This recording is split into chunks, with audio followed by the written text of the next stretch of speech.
నాడు చూస్తే అమరావతికి జై అన్నటువంటి వార్తని హైలైట్ చేసింది. చట్టబద్ధత బిల్లుకు లోక్సభ ఆమోదం. ఆంధ్రప్రదేశ్ రాజధానిగా అమరావతికి చట్టబద్ధమైన భరోసా కల్పిస్తూ కేంద్ర ప్రభుత్వం బుధవారం ప్రవేశపెట్టిన ఆంధ్రప్రదేశ్ పునర్విభజన చట్ట సవరణ బిల్లుకు లోక్సభ ముక్తకంఠంతో జయగొట్టింది.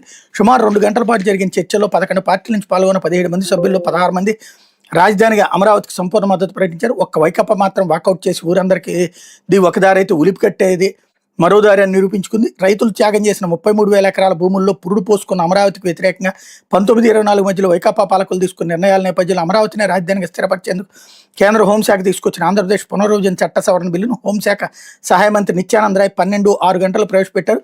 స్పీకర్ ఓం బిర్లా చర్చకు పచ్చజెండా ఊపారు. చర్చా సమయాన్ని గంటకు పరిమితం చేద్దామని ఆయన ప్రతిపాదించారు. 2 గంటల పాటు కొనసాగించాలని సభ్యులు కోరడంతో అందుకు అంగీకరించారు. ప్రధాన ప్రతిపక్షం నుంచి కాంగ్రెస్ సభ్యుడు మాణిక్యం ఠాకూర్తో మొదలైన చర్చలో ఏపీ నుంచి పెమ్మసాని చంద్రశేఖర్, సీఎం రమేష్, మిథున్ రెడ్డి, దగ్గుబాటి పురంధేశ్వరి, వల్లభనేని బాలశౌరి, కలిశెట్టి అప్పలనాయుడుతో పాటు తెలంగాణ నుంచి కేంద్ర మంత్రి కిషన్ రెడ్డి, కాంగ్రెస్ సభ్యులు రామసహాయం, రఘురామరెడ్డి, గడ్డం వంశీకృష్ణ, మల్లురవి మాట్లాడారు. వైకాపా సభ్యుడు మిథున్ రెడ్డి తప్ప అందరూ సంపూర్ణంగా సమర్థించారన్నటువంటి వార్తని హైలైట్ చేశారు. ఇప్పటికైనా 29 గ్రామాలది కాదు రాజధాని అంటే. 29 గ్రామాల రాజధాని అంటే భారతదేశంలోనే అతి చిన్న రాజధాని అవుతుంది. హైదరాబాద్, చెన్నై, బెంగళూరుతో పోటీ పడేటటువంటి రాజధాని అంటే విజయవాడ, గుంటూరు కలపాలి.